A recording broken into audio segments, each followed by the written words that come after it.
ఆంధ్రప్రదేశ్ రాష్ట్రానికి సంబంధించి ఐపీఎస్లకు సంబంధించిన వ్యవహారం ఒకటి బాగా హాట్ టాపిక్గా ఉంది. దాదాపు 2 డజన్ల మంది సివిల్ సర్వెంట్లు అక్కడ విఆర్లో ఉన్నారు. ఉదయం ఆఫీస్కి వెళ్ళి సంతకం పెట్టి సాయంత్రం వరకు అక్కడ కూర్చొని రావాలి అనే ఆదేశాలను అక్కడ ప్రభుత్వం ఇచ్చింది. సో ఈ ఆదేశాలను ఎలా చూస్తారు? గతంలో ఈ తరహా పరిస్థితులు ఎక్కడైనా ఉన్నాయా? సో దీనివల్ల ఆంధ్రప్రదేశ్ ప్రభుత్వం పైన ఉండే ఇంపాక్ట్ ఏంటి? నేను చెప్పేది ఐపీఎస్ ఆఫీసర్లు వాళ్ళు ఫోర్స్డ్ లీవ్ మీద ఉన్నది అదే కదా ఇష్యూ. అది ఏంటంటే ఇప్పుడు ఐఏఎస్ ఐపీఎస్ ఆఫీసర్స్ కూడా వాళ్ళు చూడవలసింది నేర్చుకోవాల్సింది ఏంటంటే వాళ్ళు కేర్ఫుల్ గా ఉండాలి. ఉదాహరణగా ఈవేళ చీఫ్ సెక్రటరీ తెలంగాణ ఉన్నారు. ఆ పాత ప్రభుత్వానికి సర్వ్ చేస్తారు, కొత్త ప్రభుత్వానికి చేస్తారు. అవును, అక్కడ చీఫ్ సెక్రటరీ ఆంధ్ర ఆయన పాత ప్రభుత్వానికి చేశాడు కొంత రోజులు, ఒకటి కొత్త ప్రభుత్వానికి చేస్తాడు. అలాగే ఐటీ సెక్రటరీ ఎవరు ఉన్నారు ఇక్కడ తెలంగాణలో, ఆయన చాలా క్లోజ్ గా ఉండేవాడు కేటీఆర్ కి, రేవంత్ రెడ్డి క్లోజ్ గా ఉంటారు. జయేష్ రంజన్ గారు అది అలా ఉండాలి. ఐఏఎస్ ఆఫీసర్లు వాళ్ళు మనం ఒప్పుకోవాలి, ఒక ముఖ్యమంత్రితో క్లోజ్ గా పనిచేస్తారు, తప్పులేదని. అదో పక్కన ఉంటే ఇది ఎక్కడ వస్తుందంటే ఈ ప్రాబ్లమ్స్ రాష్ట్రాలు, ఆంధ్రప్రదేశ్ లాంటి రాష్ట్రాలు ఎక్కడైతే పెద్ద సిటీస్ లేవో, జ్ఞాపకం పెట్టుకొని పెద్ద సిటీస్ లేని చోట హైదరాబాద్, కర్ణాటక, బెంగళూరు, ఢిల్లీ, కలకత్తా, బాంబే, ఈ పెద్ద సిటీస్ లేని చోట ఏమవుతుందంటే చిన్న సిటీస్ క్యాపిటల్ ఉన్న చోట ఇంకా పాలిటీషియన్స్ డామినేట్ చేస్తారు. వాళ్ళే ఇంకా ప్రపంచం అనుకుంటారు సైకలాజికల్ గా. ఇప్పుడు తెలుగు మీడియా అంతా హైదరాబాద్ లో ఉన్నది కాబట్టి మీకు కనపట్టలేదు. మీరు ఎక్కడో కూర్చుంటున్నారు స్టూడియోలో, మీరు పని చేసుకుంటా పోతున్నారు. అదే మీరు విజయవాడలో కూర్చున్నారు అనుకో, మీ వ్యూ, వరల్డ్ వ్యూ ఇంకోలాగా ఉంటుంది. అది ప్రతి ఎమ్మెల్యే, ప్రతి ఎంపీ ఒక పెద్ద జైగాంటిక్ ఫిగర్ లాగా కనపడతాడు. మంత్రి ఏంటి, ముఖ్యమంత్రి ఏంటి, ఒక కమిషనర్ ఆఫ్ పోలీస్ ఎలాగ అంటాడు ఆంధ్రాలో కూర్చుంటే. ఇక్కడ ఆంధ్రప్రదేశ్ గా లోపం ఉన్నది. ఇలాంటి విషయాలు మీరు కర్ణాటకలో వినరు, తమిళనాడులో వినరు, తెలంగాణలో లేదు, అలాగే బెంగాల్లో లేదు, ఢిల్లీలో లేదు, బాంబేలో లేదు. పెద్ద రాష్ట్రాల్లో ఈ ఫెసిలిటీ ఉంటుంది బ్యూరోక్రసీకి కనపడకుండా బ్రతకటానికి. చిన్న రాష్ట్రాల్లో వాళ్ళు ఏ మాత్రం ముఖ్యమంత్రి తరఫున తిరిగినా, ఏ మాత్రం కొన్ని పనులు చెప్తే చేసినా ఇంకా అదేదో క్లోజ్ అయిపోయాడు అనుకుంటారు. అది కొంతవరకు కరెక్ట్ అయినా కొంతవరకు మనం అర్థం చేసుకోవాలి. వాళ్ళకున్న ప్రెషర్స్, వాళ్ళ మైండ్ లో ఉన్న ప్రెషర్స్, పోస్టింగ్లు తీసేస్తారు, అవమానం చేస్తారు, చిన్న పదవులు పంపిస్తారు, మొత్తం సమాజం ముందర మనం ఫూల్ చేస్తారు, ఏదో గెటౌన్ అయిపోదామని కూడా చేస్తారు. కాబట్టి కొంచెం వాళ్ళతో లిబరల్ గా ఉండాలి. నేను అనుకుంటుందా తప్పకుండా ఏదో ఛార్జెస్ పెడతారు, వాళ్ళు జీతాలు ఇస్తున్నారు, వాళ్ళు శుభ్రంగా కూర్చోబెడుతున్నారు. సో కోర్టుకి వెళ్ళే పని లేదు. కోర్టుకి వెళ్ళి ఫోర్స్ తీసుకునే పని కష్టం. సస్పెండ్ చేస్తే కోర్టుకి వెళ్ళొచ్చు, డిస్మిస్ చేస్తే కోర్టుకి వెళ్ళొచ్చు. మీరు వాళ్ళ జీతాలు వస్తున్నారు, వాళ్ళు వాడుకుంటారు, ఇంకా మాట్లాడితే పదవులు కూడా ఇస్తారు, చిన్న పదవులు. సో అందువల్ల అది ఒక పెక్యూలియర్ సిచ్యువేషన్ చిన్న రాష్ట్రాలకి. ఆంధ్రప్రదేశ్ కూడా ఏమైపోయిందంటే చాలా పోలరైజ్ అయిపోయి అసలు రాజకీయ నాయకులు ఒకరితో ఒకరు మాట్లాడుకోవట్లేదు కదా. అవును, ఒకరితో ఒకళ్ళు మొహం కూడా చూసుకోలేకపోతున్నారు కదా. అంత హేట్రెడ్ ఉన్నది కదా ఒకళ్ళ మీద ఒకళ్ళు. అంత హేట్రెడ్ ఉన్న చోట తప్పకుండా అవి జరుగుతాయి. తమిళనాడులో ఉన్నది అంత హేట్రెడ్ లేదు. ఏడీఎంకేకి డిఎంకేకి కలుస్తారు, మాట్లాడతారు, మర్యాదగా చూసుకుంటారు. ఇలాగే ఈ భాష, ఈ వ్యవహారం ఆంధ్రప్రదేశ్ లో కొంచెం తెలంగాణలో కూడా వస్తుంది కూడా, అది ఎక్కడ లేదు. అది ఆ రెస్పెక్ట్ లేదు కాబట్టి వాడు మనిషి వీడు, వీడి మనిషి వాడు, వాడి కులం ఇది, వీడి కులం ఇది, ఇంకా పేర్లు పెట్టేసి చాలా విశేషంగా చిన్న రాష్ట్రాల్లో, పర్టిక్యులర్లీ ఆంధ్రప్రదేశ్ పర్టిక్యులర్ గా నేను చాలా ఆశ్చర్యపోతున్నా. కులం ఎక్కువ ఉన్న రాష్ట్రాల్లో కూడా ఇంత ఉండదు. కులానికి ఓట్లేస్తున్నారు యూపీలో, లేకపోతే బీహార్ లో అన్న కొంతవరకు కరెక్ట్ అయినా ఇలాగ ఆఫీసర్ల మీద అంత నీడ పడట్లేదు. ఇది ఏ రకంగా మార్చుకోవాలి? అక్కడ ముఖ్యమంత్రి గారు సీనియర్ మ్యాన్ కనుక నేను అనుకుంటున్నా ఈ ఆఫీసర్లకి వాళ్ళతో చెప్పి వాళ్ళని ఇంకో మామూలుగా ఇంకో రూటీన్ చేసేటం మంచిది అనుకుంటున్నా.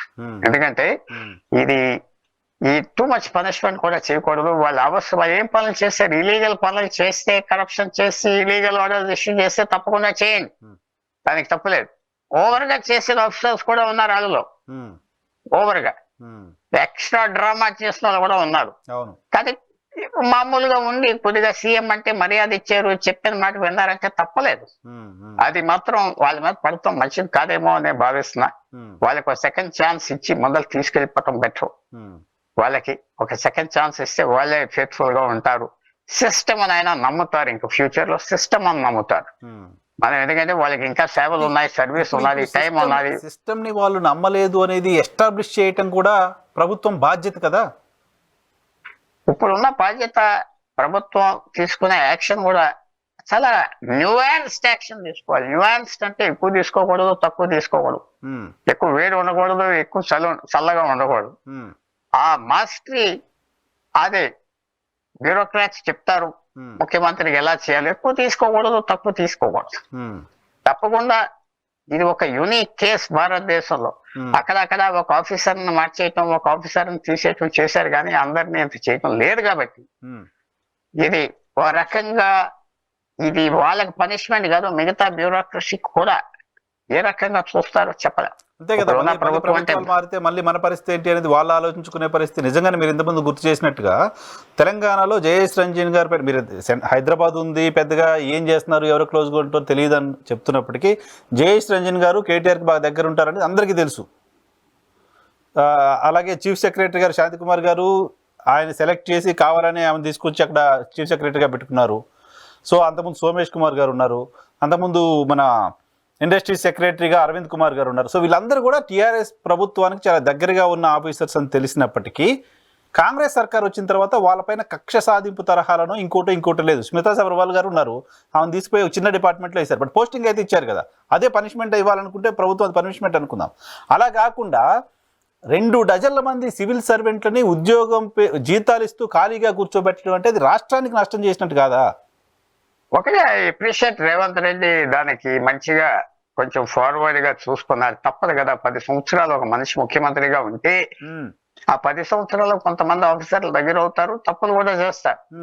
కానీ అది కరప్షన్ అలాంటి క్రైమ్స్ కాకపోతే అవి వదిలేయాలి. ఇంకా ప్రాక్సిమిటీయే పాపం కాదు. ప్రాక్సిమిటీ అంటే దగ్గరగా ఉండటం పాపం కాదు.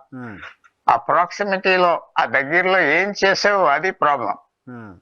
వాళ్ళ డ్యూటీ వాళ్ళు చేశారు, లక్కీగా ఉన్నారంటే ఈ షుడ్ నాట్ వాళ్ళ మీద తీసుకోకూడదు. తర్వాత వాళ్ళకి ఎప్పుడైతే మీరు వాళ్ళని కాన్ఫిడెన్స్ లో తీసుకుంటారో వాళ్ళు మీకే లాయల్ గా ఉంటారు. అది గమ్మత్. Correct. Loyal in the sense మీతో ఇంకా లాయల్ గా ఉంటారు. సో కాంగ్రెస్ పార్టీ రేవంత్ రెడ్డి గారు ఆ పని చేస్తున్నందుకు మనం చాలా అప్రిషియేట్ చేయాలి, తప్పకుండా అప్రిషియేట్ చేయాలి. అండ్ ఆ సేమ్ థింగ్ చంద్రబాబు నాయుడు గారు 40-50 సంవత్సరాలు రాజకీయంలో ఉన్న వ్యక్తి.